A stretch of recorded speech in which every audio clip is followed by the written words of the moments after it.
Ce que vous considérez être la plus spirituelle des expériences se trouve être de fait quelque chose de charnel.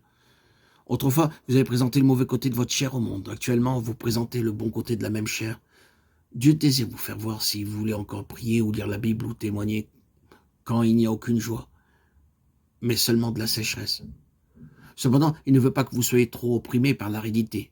Par conséquent, il vous donne à nouveau la joie. Une fois encore, vous considérez votre vie spirituelle comme touchant le sommet, avec le résultat qui retire une deuxième fois votre joie. Mais peu de temps après, Dieu vous rend un peu de joie, de peur que vous ne vous découragiez à cause de votre état desséché et insipide, et que vous ne soyez prêt à abandonner en tant que chrétien. Lorsque la seconde période de sécheresse tombe sur vous, Dieu peut vous demander si vous avez découvert quelque chose.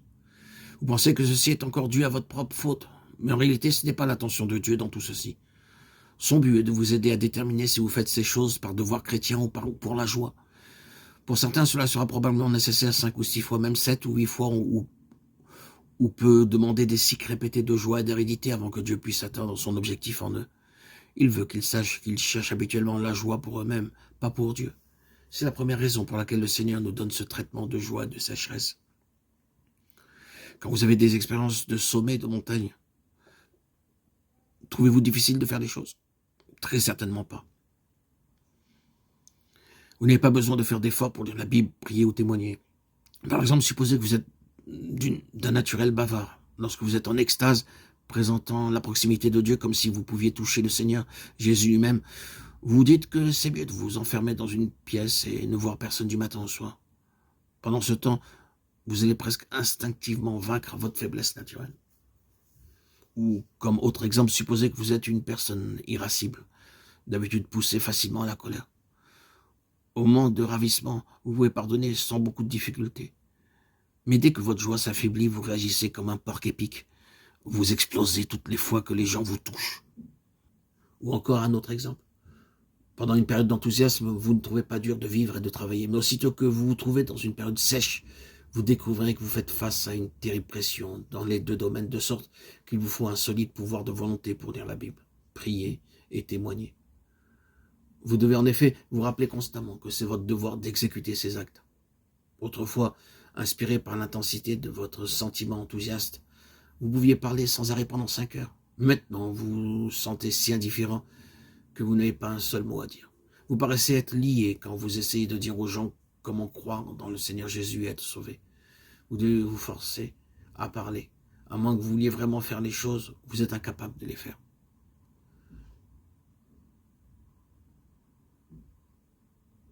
Ici, je dois soulever cette importante question. Quel est le moment où nous passons en vérité à travers une expérience spirituelle? Lorsque nous sommes là-haut, dans les moments de grande joie, ou pendant la période de sécheresse plus bas dans la vallée? N'est-ce pas quand nous sommes dans une période sèche? Car au moment d'exaltation, nous sommes portés dans le courant de notre émotion. C'est cela, ne pas être regardé comme une expérience spirituelle, et qui ne peut être définie comme expérience spirituelle, qui est plutôt charnelle. Mais quand nous nous sentons secs, nous devons exercer notre volonté, et par conséquent, quoi que nous fassions dans une telle situation, c'est vraiment la personne elle-même réellement qui le fait. La raison pour laquelle Dieu nous donne à vous et à moi une période de sécheresse, c'est pour nous faire exercer le pouvoir de notre volonté. Et notre pouvoir de volonté n'est pas notre pouvoir de volonté propre. C'est le pouvoir de la volonté qui veut la volonté de Dieu, qui aspire à faire la volonté de Dieu.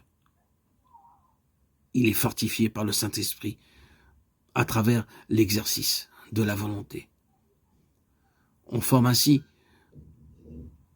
en faisant la volonté de Dieu, notre propre pouvoir de volonté spirituelle.